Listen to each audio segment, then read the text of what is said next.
Welcome back, everybody, to our NHCFAE Career Series. Oscar Torres here, President of the National Hispanic Coalition. I'm joined today by an individual I've had the pleasure of working with throughout my years as president. Not just consider him, a fellow coalition member, a true friend, a brother, really somebody who I've had the pleasure of traveling the Western Pacific region with him, visiting facilities, etc. My dear friend and fellow air traffic controller, Nat Perez, is joining us today. Welcome, Nat. Thanks, Oscar. I appreciate the warm welcome. It's a great day. We got this podcast going on. Really excited to be here. Really excited to talk about a lot of exciting things that are happening in the coalition at this time. Obviously, these are challenging times for us, but as a coalition, we work together. We're going to persevere under your leadership. I really want to highlight that. Thank you for being the president and guiding the way for us. Appreciate that, Nat. Touch a little bit about the coalition. The focus here is you. Obviously, you've heard me speak throughout the years, et cetera. We all have a story to tell.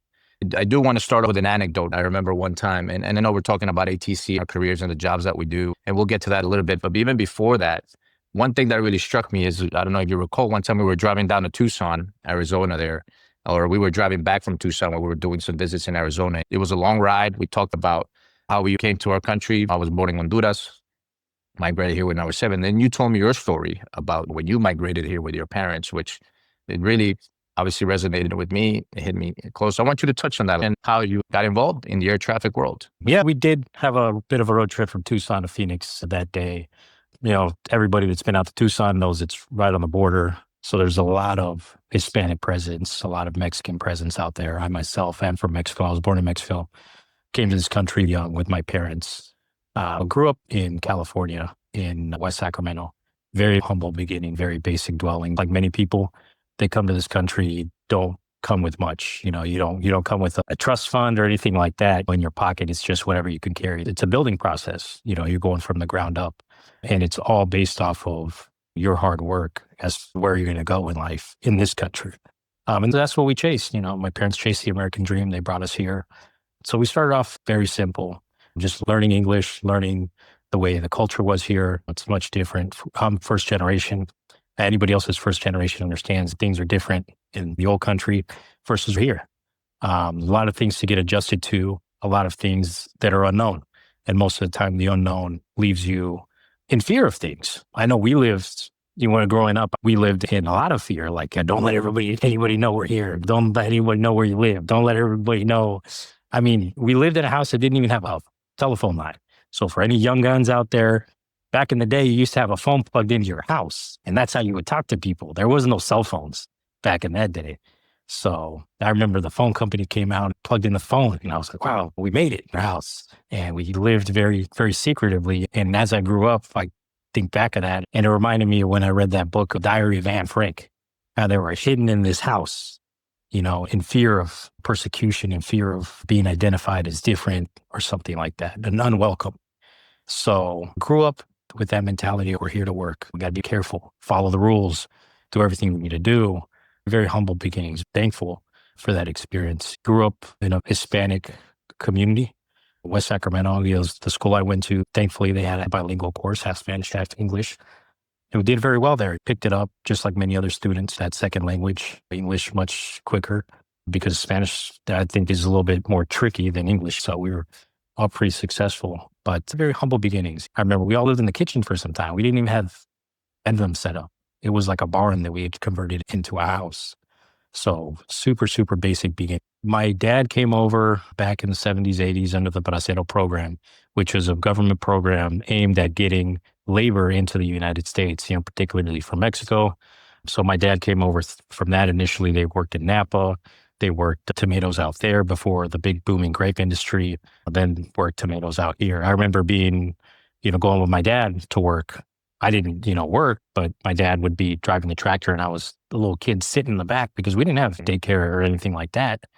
I remember those days. It was a quick lesson to what hard work was. It was an introductory lesson of what life could be like if we continue just in this linear path. This is where our life is going to end up. We're going to end up working agriculture, working this, maybe moving up into a tractor. That would be the highlight of our careers, if you thought about it in the sense of a career. But the way we looked at it was just work. So thankfully, the bigger ambitions. Yeah, my parents did. My dad moved into trucking, started his own trucking company, went into transportation, and that kind of afforded us a little bit more of an opportunity. We're able to do more things, look at a possibility of college, affording college.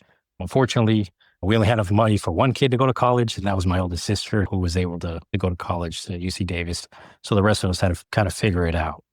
After high school, I went into construction. That seemed like an easy door. That was the expectation bias. So, okay, let's, go do some construction. It was a big boom in California. The housing boom was happening back then around 2005, 2006. Was going to community college during that time. So going to college at night, working construction during the day, 10 hours a day, 11, 12 hours a day. California summers, we're talking 113 degrees. And when you're working amongst our community, there is no days off. There is no sick leave today. That doesn't exist.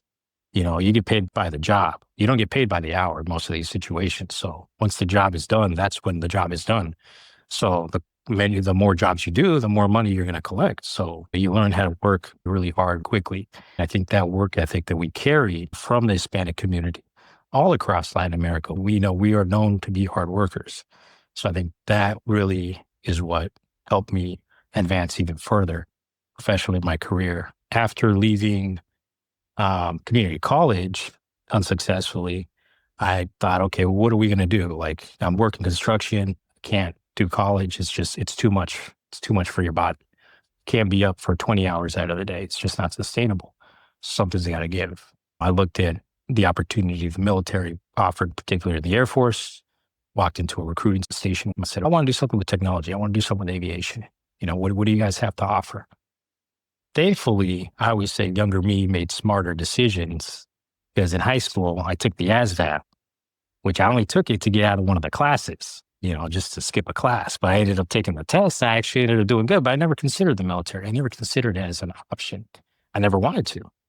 But as interesting as life is, you never say never. Something's always going to come back around. So ended up going to the recruiting station, asked the recruiter, if you had to do this career again, what would you pick? He said, air traffic control. I said, okay, I don't know what that is, but sign me up. Just like many people, had no idea the career even existed. But through all of the experiences I had in life, I showed up to the training, went into the training, put in the dedication, put in the hard work that I had carried through my Hispanic upbringing. And when I walked into those first simulations, I was a natural. It wasn't challenging because I had those habits that I had built, the behaviors that I had developed, the cultural background that we had, the mentality that we had. So I was able to succeed in a career path that we don't find ourselves in. When I came into air traffic 20 years ago, very far and few between would you find somebody in that career field that had a Hispanic last name. It looked like you. You'd be surprised, shocked. You'd be like, do you work here? Work here. Oh, yeah, that's good. It was a breath of fresh air to see other Hispanics in this career field. In aviation in general, it's definitely something that propels me to be in this coalition and expand those horizons for our community. So we aren't surprised when you walk into a facility and see another Hispanic face. That should be the norm.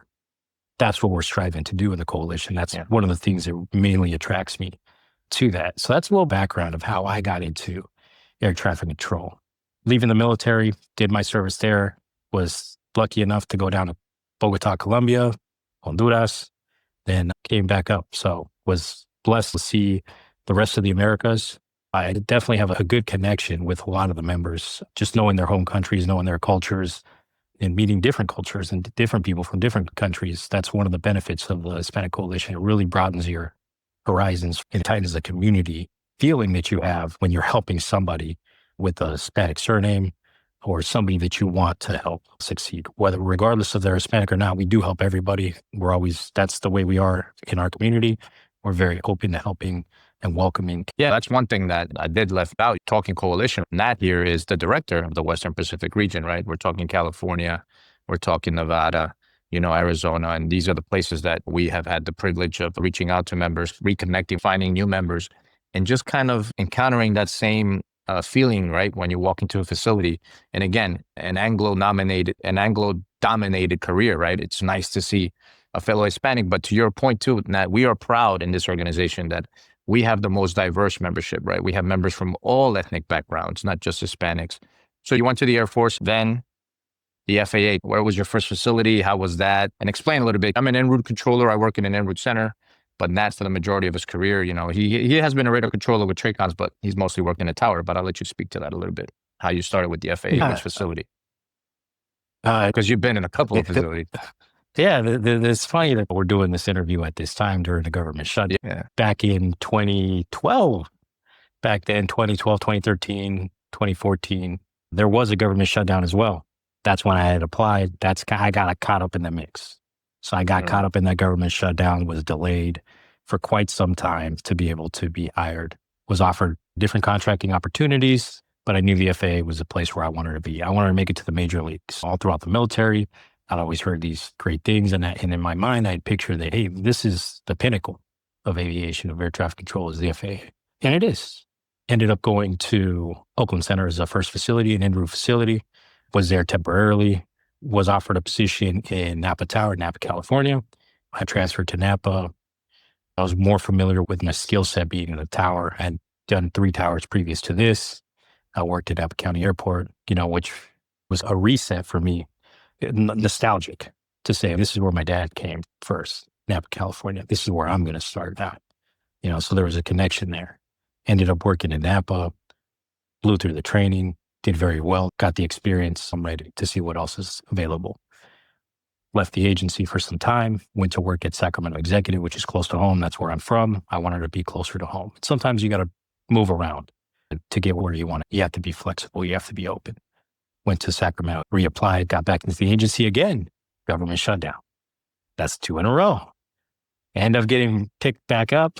End up going to Fresno TRACON, down in Fresno. Again, one of those things that you say never.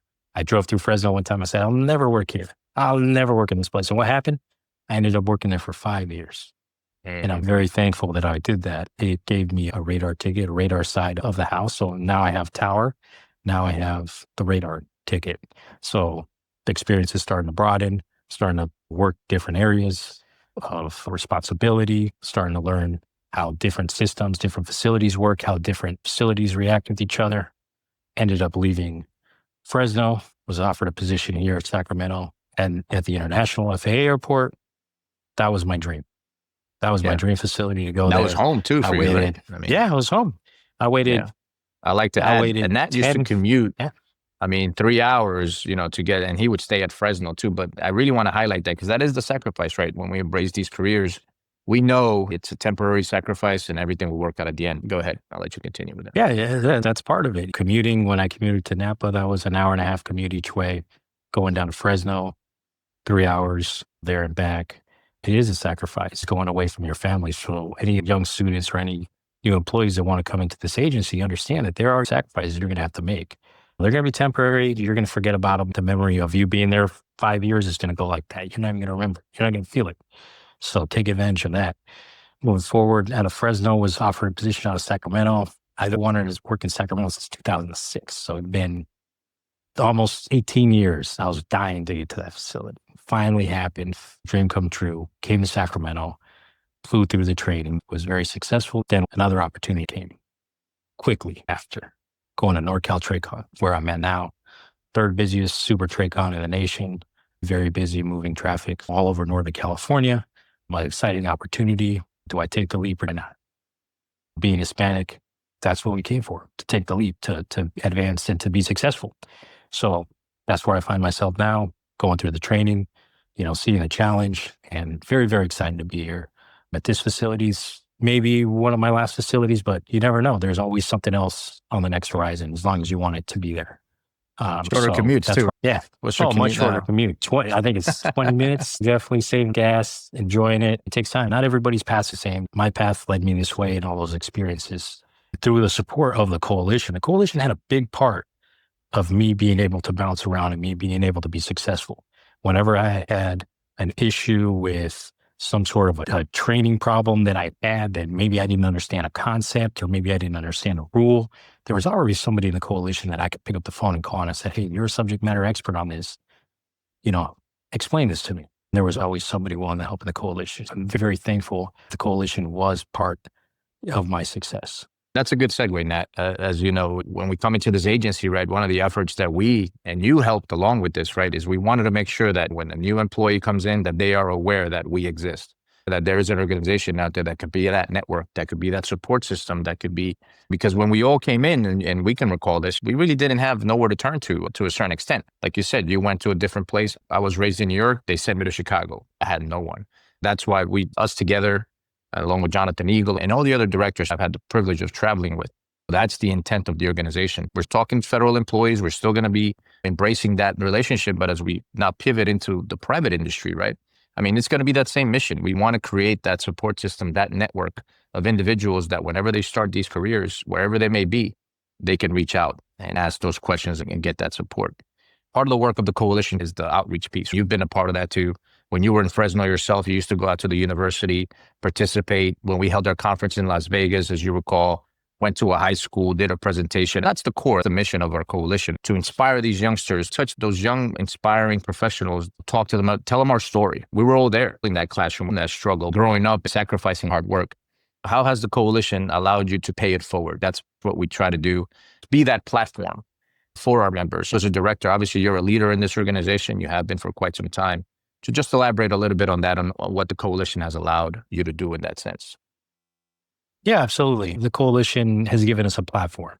Having a title, having a name, it really gives us a presence in the educational sphere to be able to walk through those classrooms and give these students who otherwise might not have any idea that aviation is a possibility for them some information, and just to plant that seed, as we like to say. I was able to go to, Fresno Community College, Fresno State. So these are anybody that hasn't been to California, you probably haven't been to Fresno. It's not a vacation spot, but it's important in Hispanic history. If anybody understands anything about the Cesar Chavez movement or any of that, was started in Bakersfield and it went through Fresno and it was heavily active in that area. So the Hispanic movement in the United States, there's birthmarks there in Fresno. So it's very Hispanic, very proud of their heritage, very active. And it was an eye-opener to me. It was kind of a refresher in our culture, a refresher in our history to say, okay, this is what it's about. This is what the coalition is about. So I was able to come out to these colleges, many of which did not have any aviation programs available to these students. They didn't even offer it. For us to walk through these doors and provide these guys with the entire umbrella of careers that the FAA has to offer, that's a blessing to these kids, because that's not going to happen. The FAA is not going to walk through that door at Fresno Community College. That's the same thing I told them.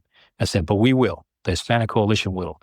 Not just this college, colleges in Arizona, colleges in Florida, colleges in New York, wherever it may be, that those Hispanic people, those Hispanic students are needing information. Or that community, it doesn't have to be a college. It could be a community event, an open house. I've done open houses in Hayward, California.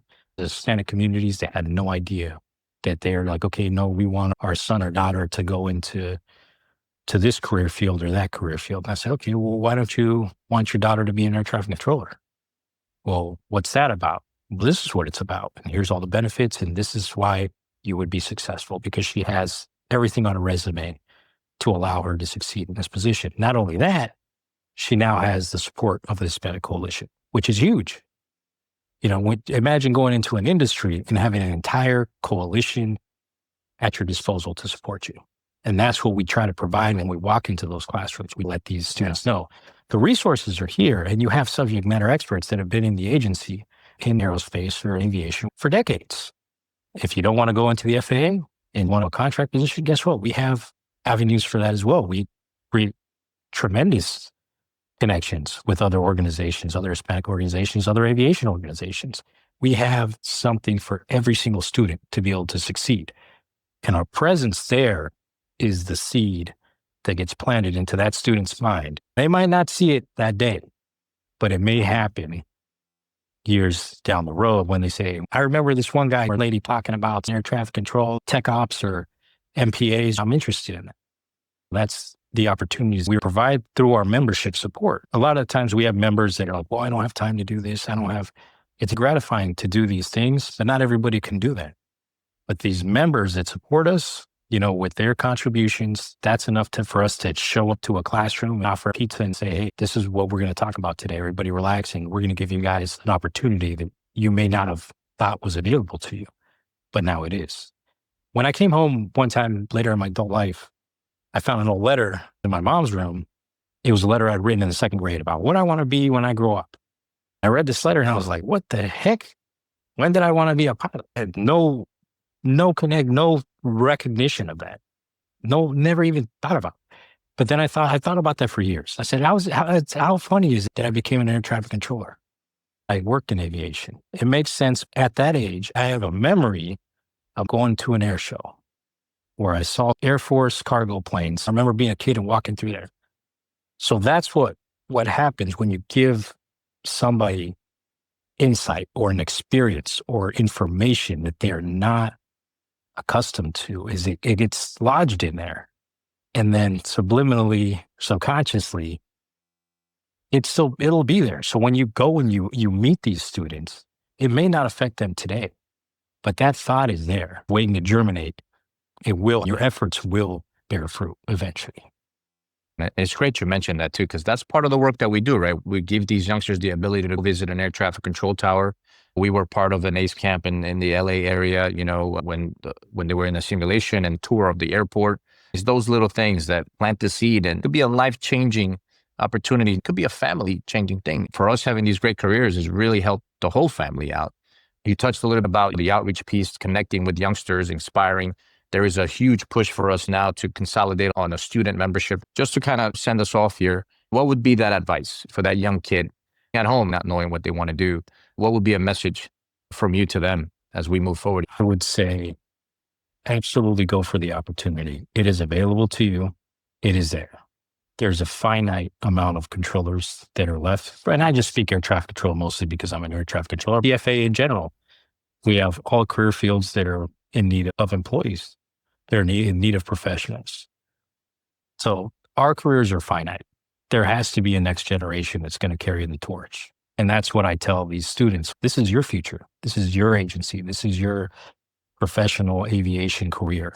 This whole career path is yours. My times are sunsetting. You are the future. And the opportunities are going to be there and the support is going to be there. Go after whatever career that you might think you have a shot at or don't have a shot at. Go after it anyways. Let somebody else close the door. Try to open that door and try to get through. Try everything you can. And if you want to, the coalition is there for you. The coalition will be there. I know I talked to a student a couple of weeks ago from Fresno Community College because the counselors there said, hey, we know a guy talking about aviation. The student showed interest in aviation. So I said, okay, give me his name. Let's set up a meeting. We talked, gave him the whole presentation, spent a couple hours on the phone, just explaining in a nutshell about aviation, the opportunities that we have and the opportunities that we know about and the resources available to this student. Most of the time they want to know about internships and scholarships. And I said, well, what about a full-blown career? What about coming on as a probationary employee? Let's get you through the door. Let's get you into the FAA. Let's get you into aerospace. Let's get you into a career field. Let us provide the resources to help you to get that career. Any student interested in aviation should go for it, should explore it. There's plenty of opportunities, and it's not just aviation. Obviously, in the FAA, we have medical staff, finance staff, we have accounting staff, we have HR staff, any clerical work, any administrative work that you would like to do. We have public relations. There's a lot of opportunities available out there. You just have to explore them. And we're here, and we ourselves still learn about the opportunities that are in the FAA. But we have a big network to be able to help. So go for it. That's what I like to tell students. I went for it, and it was the best decision I ever made. Yeah, man, that's awesome.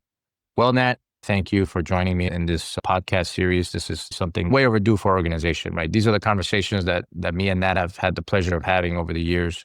We're an organization, a family, not just colleagues. I'm proud to say this is a friendship that will last a lifetime. I can only thank the coalition for that. And man, it's been an honor. It's been a pleasure to work alongside you. I look forward to expanding and doing other things. It's definitely been a true honor. And it's really great to have the opportunity to hear these stories, right? I think that can definitely be inspirational to many. So with that being said, Nat, thank you so much, brother.